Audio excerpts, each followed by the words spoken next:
শৈলকুপা উপজেলা নির্বাচনের আগে থেকেই বাড়ি ছাড়া ছিলেন একই উপজেলার অমিতপুর ইউনিয়নের লক্ষণদিয়া গ্রামের এলেম খাঁ সহ তাদের সামাজিক প্রায় অর্ধশতাধিক মানুষ। গতকাল রাতে নিজ বাড়িতে ফেরেন এলেম খাঁ।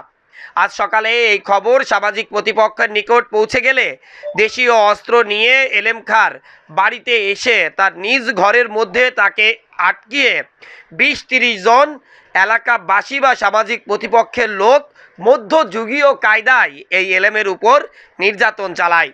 এ সময় এলেম খাঁর দুইটি পা ও একটি হাত ভেঙে গেছে।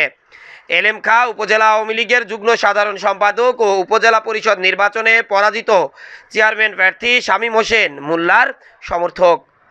এ সময় এলেমের স্ত্রী জানান যে আজ সকাল 10টার দিকে ২০-৩০ জন মানুষ বাঁশের লাঠি, চাইনিজ কুড়াল, রামদা নিয়ে আমার বাড়িতে এসে আমার স্বামীকে ব্যাপক মারপিট করেছে। এ সময় আমি ঠেকাতে গেলে আমাকেও মারপিট করেছে। ঘরের ভিতর সিটকানি দিয়ে কুপাইছে আর রড দিয়ে বাড়িয়েছে। ২০-৩০ জন মানুষ আসে এই 1 ঘন্টা আগে। আরো আমার ধরে মারিয়েছে, হাতুল দিয়ে বাড়িয়েছে, চুল ধরে ফাড়াইছে। এটা আমার ভাই জানায়নি, আমাদের গোপনে এখন শুনছি যে রাত্রি বাড়ি গেছে। দিনের বেলায় ওরা কিভাবে টের পাইয়ে এভাবে মারধর করেছে। এখন মহিলা মানুষ যারা বাড়ি থাকি এরা চিনতে পারে না কিটা কিটা। এখন 3 জনে চিনেছে।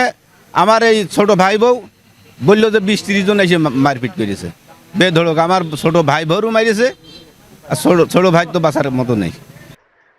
তিনি বলেছেন, যারা মারতে এসেছিল তাদের মধ্যে 4-5 জনের আমি চিনি, বাকিদের খুব একটা চিনতে পারিনি। এলেম খাঁর মতো অসংখ্য মানুষ এখনও এই লক্ষণদিয়া, বেষ্টপুর, কৃষ্ণপুর এবং গোবিন্দপুর ও লয়ডা গ্রাম থেকে বাড়ি ছাড়া। তাদের একটাই প্রশ্ন, স্বাধীন দেশের নাগরিক হয়ে তারা কেন পরাধীন জীবনযাপন করছে। Desk report, eagle TV news.